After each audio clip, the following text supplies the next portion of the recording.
Ladies and gentlemen, welcome to the Creative Hustle Show, a show based here in Seattle, Washington, where we showcase the best artists, legendary pioneers in the creative circle. And today, my name is Dubai Dennis. I'm from the beautiful country of Nairobi, Kenya, based here in Seattle, and I have my brother right here representing the central, beautiful country called Congo and through France, and he has a lot to share with us, but I'm gonna go bit by bit. Welcome to the show, my brother. The show. My brother, introduce my people and tell them who you are and where you're from. This is Edimbo Lekea. I'm a brother, I'm an artist from the Congo. Born in France, partially raised there also in a small city called Creil. Both my parents from Congolese, my father's, my mother's Congolese, full-blooded. Mungala, that's the What's tribe. Mungala? Mungala is a tribe? That's our ethnic group, the Mungala.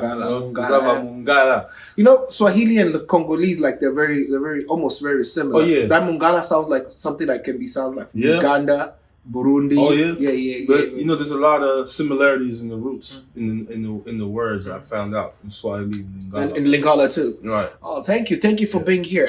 And I used to think you were like an illusion. Is it illusion? How would you describe your discipline? What like illusionist? Illusion, like you paint murals. You bring visions into canvas. How would you? What's the word you taught me today? I said so. I mixed art with anthropology. Okay.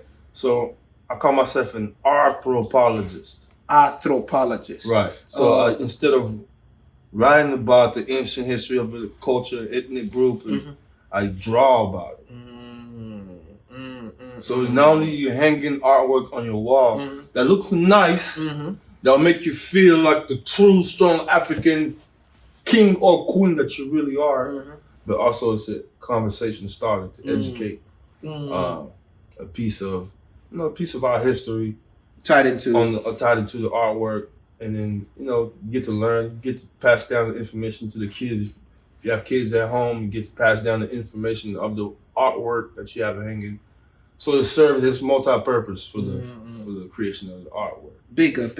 No, my brother, born and raised Seattle, native. Oh, you mentioned through France. So give us a little glimpse of this life through France. So France is where you were born? I'm a transplant. Talk to me. I'm a born transplant. Let's I'm talk supposed to about be born in Congo, but I was born in France. I'm a born transplant, man. Talk about it. So Tell us about it. My dad moved into France in the 80s. Okay. I'm a son of an orphan. My dad was an orphan. So, as he got older, life was getting, when you have parents, you should kind of pave your own path and stuff like that. So he decided to move to France, and he has his own story also that he's gonna have to talk about it himself. It's deep. It's deep. Yeah, we're gonna get him on the show one day. Yeah. But he moved to France in the 80s. I was born in the 1990s. I'll do the math. I'm not finna tell you. I'm not talking about. But and then I was born there. Lived in a small city called Creil. There was a lot of Africans, a lot of Caribbeans influence. A lot of Arab influence also. So we had a strong community of, Africans, French Caribbeans, even like the Anglo-Caribbeans. Anglo-Caribbeans, correct. So there was a lot of cultural influence and energy in that city that was very intense, We had to learn to speak our language, to navigate around the system, especially if you say you're in the street, we have to learn your language. You have your language. So the police don't know what you're saying. Oh, yeah. So like a hidden combo. Hidden codes. Our hidden code was our languages. Wolof, Lingala, Arab, Arabic, I mean. So there was that influence that was heavy. And then I moved there in 2003. And then another thing I noticed too, as far as the school here, was for example, the subject that we were studying in the school. Some of them were things that it seemed like things were subjects that were studied when I was younger, back in France, and we were studying them at a later stage here. At a later stage. Yeah, so at least you came in at least with a little head start. Right. So, you know, there was that. And then, but also, I didn't see the emphasis on proper integration. Like learning both sides of the history, you know, of the world. Yeah, that too. But also even for the students, you know, there wasn't that many translators and all that, at least for different languages at that time. At that time, you know, I think things changed now, but at that time, that's how it was. It was tougher for like French speakers, Italian speakers, Portuguese speakers. That was hard.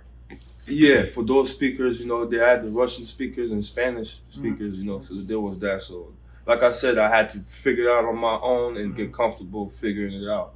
And that's how I went, and I cultivated that mindset of being comfortable figuring it out. If help came, then there'll be a bonus. And then I think it built character over time that I probably wouldn't have if I was still with everybody, all the homies back home. When I started on like 6-7 years ago, there were no like direct mentors, people telling you like, yo, plug yourself in this direction. How did you end up in the spaces you're in? So it's funny because I went to a community college in Everett. Okay. You know, Everett Community College. I like it. You know, and I went there for graphic design. You know, that's what I went to school for. But I found out that I didn't like being sitting in front of a computer, you know, looking at the screen all day, every day, you know, and then I was learning how to code. So I was like, all these punctuations, and it was making my brain swell up, man. So I had to just, you know, I figured, you know, I want to use my creative brain because that was activating my creative juice, you know? Correct. So I was like, you know what, if I just draw, you know, and just sketch, you know, I just started sketching things here and there. I have a friend, a good friend of mine, her name is 𝐵𝐔𝐘𝐒. She's an excellent artist, you know, excellent artist. She draws too? She draws, she paints. I mean, you know, she's just excellent artist. But one day she looked at my sketches and she was like, yo, stop doing this on sketches. You're robbing yourself and you're robbing us. Like put it like on canvas. Yeah. Something, yeah. She was like, you need to scale this up. First time it went over my head. Because I was like, whatever, I was on some, you know, I've been drawing since I was a kid. So this was like, I've been doing this a lot. Right. I've been drawing since I was a kid. So in my mind, it's whatever, you know. And that was when not till I turned 25 that I heard my first compliment. I didn't care to show my work like that. Yours was like for you, your spirit. I'm at home, I'm bored, let me draw something, and then I go outside, play soccer, do stuff outside. And then at some point I wasn't drawing that much no more because you know, you make friends, you know, and then teenage years come knucklehead stage and stuff like that. But I was reintroduced to it by way of our culture, our Black history, the lack of representation or misrepresentation of African and Black folks or melanated, whatever you want to call it. I don't want to get caught up with those names, people. You know what I'm talking about. But the misrepresentation of our people is what got me back into the arts. Is it because you were doing a lot more research? I was doing a lot more research. I was reading more books that will contradict a lot of the things that we thought were true in today's society. One of the documentaries that really made me say, all right, that's it. That's what I'm gonna do. I'm gonna create some art. I'm about to create this work. It's Hidden Color. Hidden Color. Right. There was a segment that was talking about the revolution, and it was talking about the artwork that was created, and the purpose and the reason for those artists to create those art pieces. So I said, you know what? With all our history that we got, you know, somebody's got to talk about that. You know, and I used to always say, you know, I'm tired of seeing just, you know, same interpretations, slavery, Black men with on their knees like this with shackles and, you know, or some safari type of painting with some animals and all. Or the propaganda, like cartoonist propaganda that's got the, you know, the ones in France. You know, I saw what you're talking about. No, the other one, I don't know if you've seen it, but it's like 4 Africans on their backs like this, and they got a table on their backs, and then they're Europeans sitting around at the table, they're playing Monopoly on the backs of Africa. Like things like that, you know, things like that. Like struck my mind. I said, do people understand what it does psychologically to our people when they see that? When they see this, so I said, okay. I find my own way. I'm gonna find my own way to interpret. To protest and express yourself. Right, and express these things. The beauty of our people, you know, the brilliance of our people, you know, the good, the bad, the ugly, you know, but you know, whatever needs to be told and needs to be learned from, you know. So that's what got me back into the art, and through that, I had art sales at the school in Everett. Started networking with different people and artists in the Seattle area that eventually linked me to different places, different organizers and curators that host art shows. Starting with the art sale at Everett Community College. My first art sale was in that art building at Everett Community College. Sold my first piece for, I think it was $100. It's just like about this tall piece, about this wide here. And I sold it. This what made me stick with it is because I sold it before the show even started.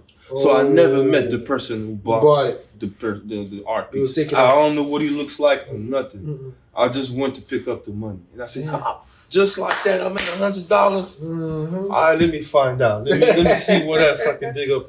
You know, and I just decided to stick with it, you know. And I've been doing that since, you know. You had a show recently too. Yeah, I've had a lot of shows. I've been trying to think. I've been busy enough, so I'm trying to think what I did first and second. Start with this one here. How was it? What was this one at? The last one. Yeah.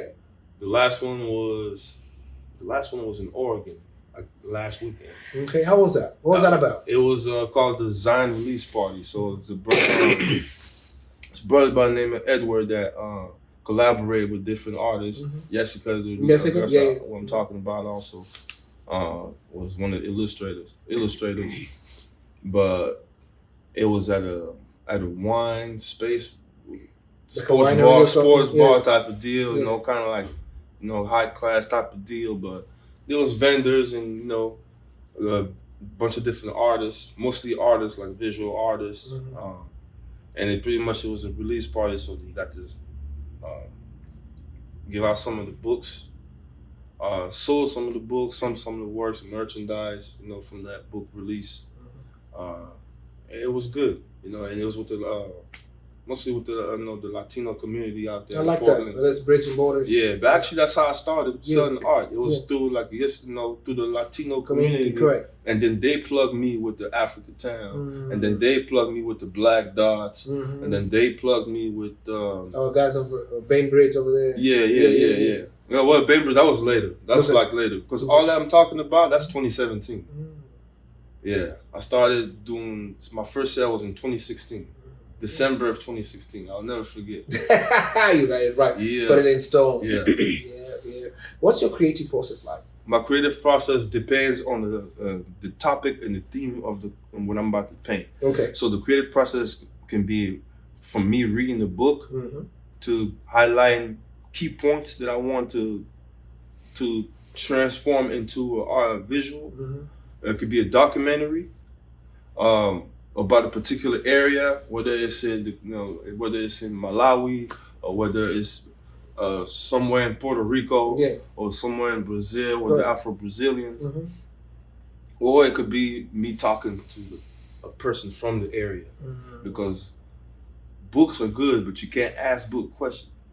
True. But you can ask the person that's from the area. You can ask the questions. You can literally get a direct answer. Yeah, exactly. Correct. So there's a lot of elders, especially as an elder from the Congo. We just talk. You know, we just rap about a lot of things. You know, so Yeah, I just get a lot of information from people from particular areas. I draw inspiration from our existence, things that make us the same, but also the similarities with the differences within those same similarities. You know, and a simple example to scale it down is like we can all eat cassava leaves, we can all eat pondu. Correct. But some people put beans in their cassava leaves. Some tribes put beans in it. Some tribes don't put beans in it. Don't you? They don't want you there. Yeah. Some of them put peanut butter in it. Some people put palm oil. Correct. You know, but it's like they still eat the same thing. It's still the same thing. So that's what I mean by the differences in the similarities. You know, so I like to put that into visuals. It's cool to see. Just to see all of that elements put together. Right. Like I'm at the art booth, you know, and that's another inspiration to see somebody that could be from Louisiana, from New Orleans, you know, and they could relate to the piece, but so does this person here who's from Martinique, or maybe is from Ghana or somewhere else that can also relate to the same piece. Now there's a conversation that's created, there's a gap that's been bridged, and I don't have to be in it. Now they build, I don't have to be, you know, so this beyond just the art shell. Now I get to, you know, it's these gaps that get to be bridged. Correct. And these conversations that get to be had. You know, that get to that take place when they are needed. And very important. I like that. How do you pick your shows? Like I see sometimes you have a mashup of either a performance, like what we did at the 𝐊𝐘𝐒. By the way, shout out to 𝐊𝐘𝐒. That piece was dope. Yeah. What inspired that place? What inspired that place? Yeah, that piece you did for them. What inspired that place is that veggie combo. Yeah, that's why. Yeah. Put some sour cream. You know what I'm saying? Yeah. Nah, I don't put no sour cream. You don't put a sour cream? Oh no. What, hot sauce? No, none of that. The way it is. Everything is just the way it is. That's just how it is. But the lady is a real nice lady. She I would eat there a lot. So at some point, you know, she knew what I was gonna order. So, you know, we started, you know, just talking, and she was just asking me what I do. So I asked her, you know, I told her that I'm an artist. You know, I showed her my work, what I've done, and then she, you know, I think she had an idea when she seen the work, and that's when she brought up the idea of having a mural inside her restaurant. At that time she had about 3 art pieces that were hanging, and they were about 18 by 24, like small canvases. But she wanted to scale up. So I told her, no, I got you. So it took me, a week and some change to complete the piece. And it was just a representation of the African woman, the Ethiopian woman, you know, carrying water and walking her child, you know, to go back to the 𝐵𝐲, I think it's called 𝐵𝐲. Y'all correct me, Ethiopian people. But that's like this. That's the traditional houses, you know. Like the ones with the grass. Yeah. So those are the houses out there. That's what that was, you know. And also, what inspired me is just because it's an African business. Anything to amplify African business. Why not? Do business. We make a living. Y'all have a business, and then you make your business look better. Why not? We're all winning all around. If you have a small business in town, you know who to call. Yeah. Murals and illustrations. Yeah. Reach out to my brother right here. Events to collabos. Like you have, like the restaurant gig. You have the art exposés, fashion shows, paint and sip, birthdays. How do you pick? Like I think I can execute this. What's your process like? Or do you take everything like yes to everybody? I don't do yes to everybody. I kind of follow my instinct, but mostly it's something. It has to be within the frames of something that has to do with our culture, or it doesn't have to be something that has to do with our culture or Afrocentric representation, but it could be something else. But I could still squeeze in Afrocentric theme, correct, into a different space, you know, and still keep that representation, still keep that authenticity, without, you know, having to compromise my style or my message or what I want to put out. Yeah. So I pick shows that have that room for me to express these things. You know, I don't pick any shows. Painting sips, I'm working on that. When I don't really like to be bothered when I paint. Oh, because the paint and sip, you have to keep on interacting. You have to interact with people. Me, when I'm interact. Then as soon as I start painting, I'm gonna stop talking mid sentence to focus on my detail. And I don't think that's what. I don't think that's what slows down the juice. I don't think that's what we want. So, so I'm working on that. There's people that are great at painting sips and create a whole experience, like memorable experience. So that's good about it. So I have to work. I guess I got to work on my being able to socialize and create. Think so. So that's just what it means. You just have to get that. Just find a bridge, find a balance. Sometimes I want to be around people when I'm hosting stuff, and sometimes I really don't want you around because you're messing up my creative process. I'm thinking a different way, and I'm thinking about how I'm composing, and then maybe sometimes I'm too particular with how I want to put the pieces. So that's how I'm thinking when I go and create, about messages, and then the colors and mixing the colors and fade properly comes in, But for events, exhibitions, I like exhibitions, festivals, because I like, just make the art sales and then also powwow with people, just bounce ideas.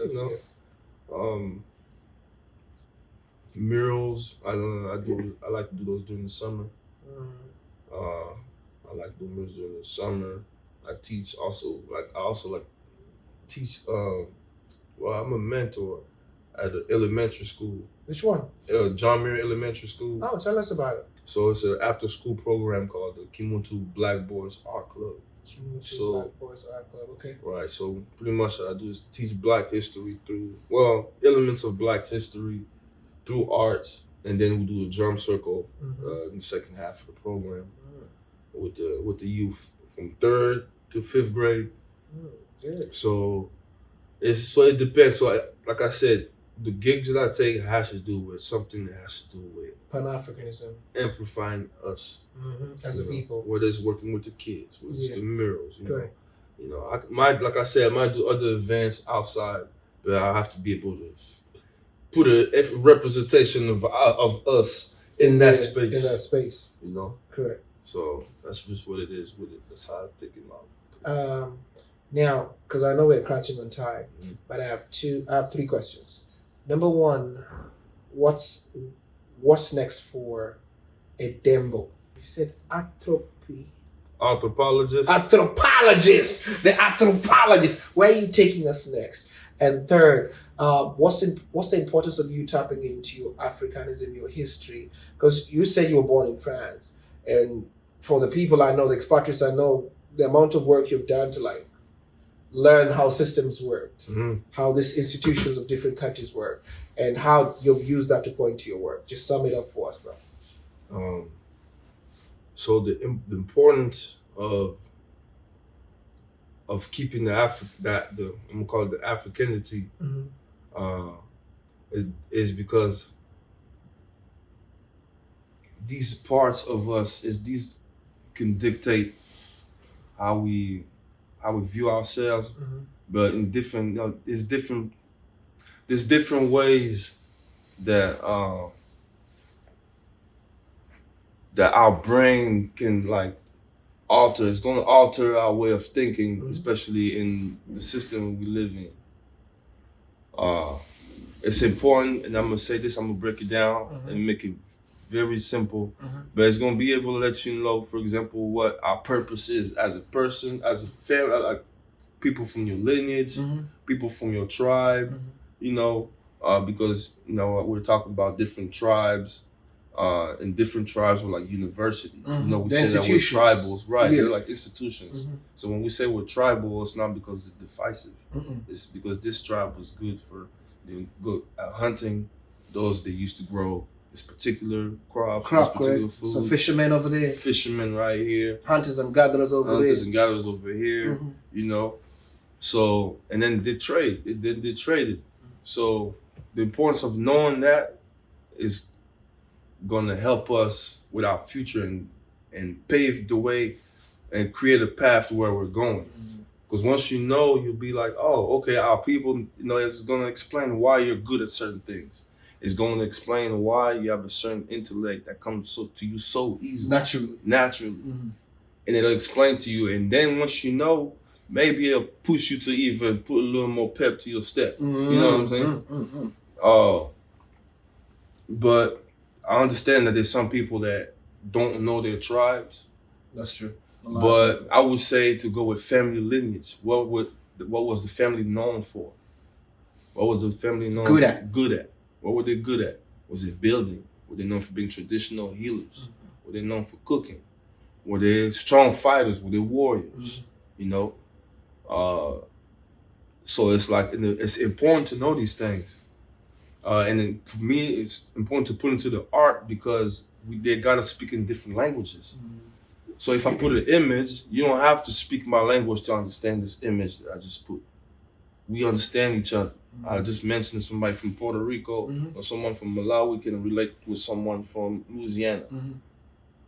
You know what I mean? Mm-hmm. So it's like our culture through the food, by way of music, by way of poetry, by way of dancing, the drums that we should always keep alive. Always. I feel like every African family should have drums in their house. Their house, right. We all have cell phones in there. Mm-hmm. We all have TV. Yeah, we all have laptops. Multiple of them. We all should have drums somewhere in the corner of our house.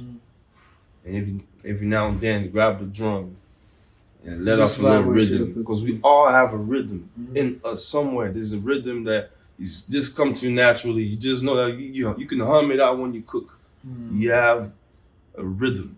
When the way we walk, there's a rhythm to it. The way we talk, when we express ourselves, there's a rhythm to it.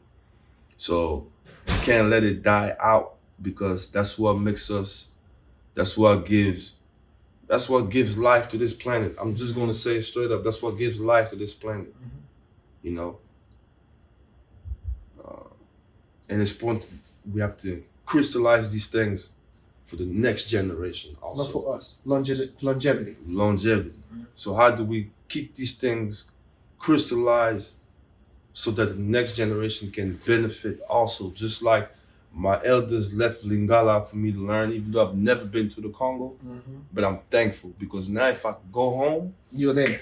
I can communicate with my cousins. Real quick. I can talk to my great auntie. I don't need a translator. No. I can talk to my grandma, no problem. I don't need a translator.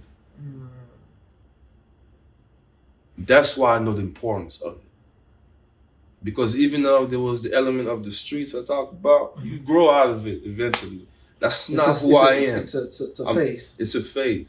And that's not who I am. Living in the West, the mentality that it shapes us into is not us naturally. Whether you're the diaspora, African American, or whether you're African. That mentality that we develop here is not us.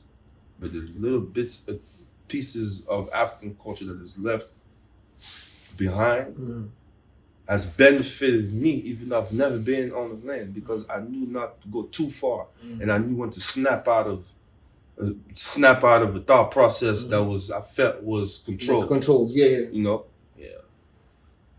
Big up to you, man. Big up to you, y'all. Ladies and gentlemen, you've heard the wisdom from the brother itself, telling you, this guy has a powerful message. I wish I had more time. Would have sat here for like 5 hours, because I have so much to pick about his brain.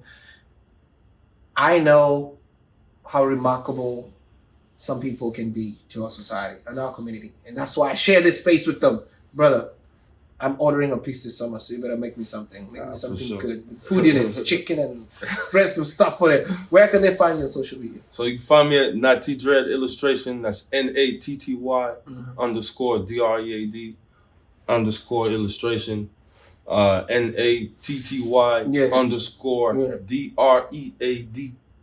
_DREAD _illustration. Just reach out for murals. I do murals. Stay tuned. Once you follow us, once you follow me, stay tuned. I'm gonna have a lot of shows. I'm gonna have solo art shows, solo exhibition coming up in the summer. You know, I want to shout out also some of the peoples too from back home. Let's get it. And don't forget our tequila people. That part too. But yeah, my family back home, que ce soit en France, que ce soit au Congo, Salut à tous. And then also the collective. The collective. There's a artist collective I want to shout out to. Yeah, the man. one They here in call it Washington. The Brush Squad. You know? The Brush I'm gonna Squad. keep it like that. They know what's up. I did the bougie. Nah, that's just the Brush Squad. The Brush Squad, okay. The Black Bougie was the name of the event. Was the name of the event. Oh. That's the theme of the event. Me, I'm, you know what I mean? Brush Squad. But like, yeah, that's just the shout out that I wanted to send. I sent to send out to them because we're proving that we don't have to compete as artists. We can help each other out. Work together. We can boost each other up. And that's what I wanted to be around. Keep on watering each other. I like that. Yeah, we just want to remind you guys, we have a situation of refugees out there in 𝐇𝐎𝐏𝐄. And I haven't been there. You've been there. I'm about to pull up over there. How can people help? Yeah, so this moment right now, you know, if y'all know about the situation in Congo, has led to many refugees, people to leave their homeland. And now in 𝐇𝐿𝐴, there's a situation with refugee crisis. There's hundreds of Congolese, Angolans, Venezuelan refugees, and they're all living outside in tents in terrible conditions. I mean, if you see the tents, what they use to make tents, it's not somewhere where you want have families sleep under. Some of the women are pregnant, but they need clothes at this time. They need housing. The La Super Familia is an organization that helps out with collecting funds and also advocating and doing a lot of work, pressuring the city to come up with a solution to help house these the refugees. But me, I've been doing is collecting clothes, trying to help find jobs for some of them, which is the next challenge. Bring foods from time to time, and just try to be there and trying to talk with them, dialogue with them, pick their brain, see where their mind is at. But just need help. If y'all have clothes, like I said, you can either follow me or DM me on Instagram, and then I'll send you my personal information, and then we can go on from there. But collect clothes for kids, women, jackets, shoes, sleeping bags, blankets, towels. No. Make sure also you be decent enough. Please keep them clean. Don't bring them like dirty and stuff. Be humane. Please wash them. Because of the situation that we are in a situation where the things is hitting the fan right now. And it's right in our backyard here in 𝐇𝐿𝐴.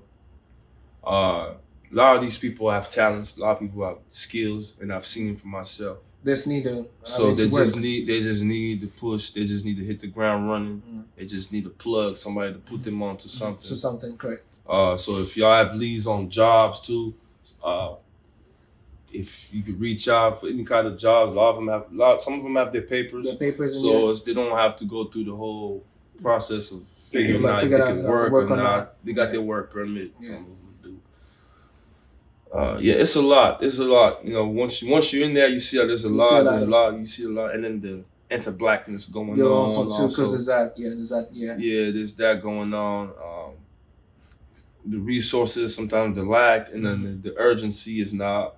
The urgency is so much that it's hard to keep up. And then people can't meet those needs right away, like the city. So. I appreciate it. Thank you for making time for this. Oh yeah, man, I appreciate it. I'm gonna pull up here because I think me, Latios, and a lot of other people, we still have a lot of time and a lot of things to dissect. I don't think one episode can encapsulate everything. But thank you again for making time. Yeah, thank you again for speaking about your experiences in France, because I have homies, they're Francophone and they don't like speaking because I don't share the same sentiments with them. I'll be talking something else, so they don't feel like I relate. And also like sharing your story just as an artist in Seattle, how you built your network, the importance of what you're working with, and just, I feel like you're a big beacon of light in our community, and we're going to work together. We're going to do some magic. Oh yeah. Yeah. Oh yeah. So it's going to be a lot. It's going to be a lot. I want to share more, but like I said, I want to go with the time. Yeah. But we'll appreciate you having me. Yeah, we'll bring it up here so you can tell us different topics and what your views or something. Yeah. Bro, bless up, bro. I appreciate it.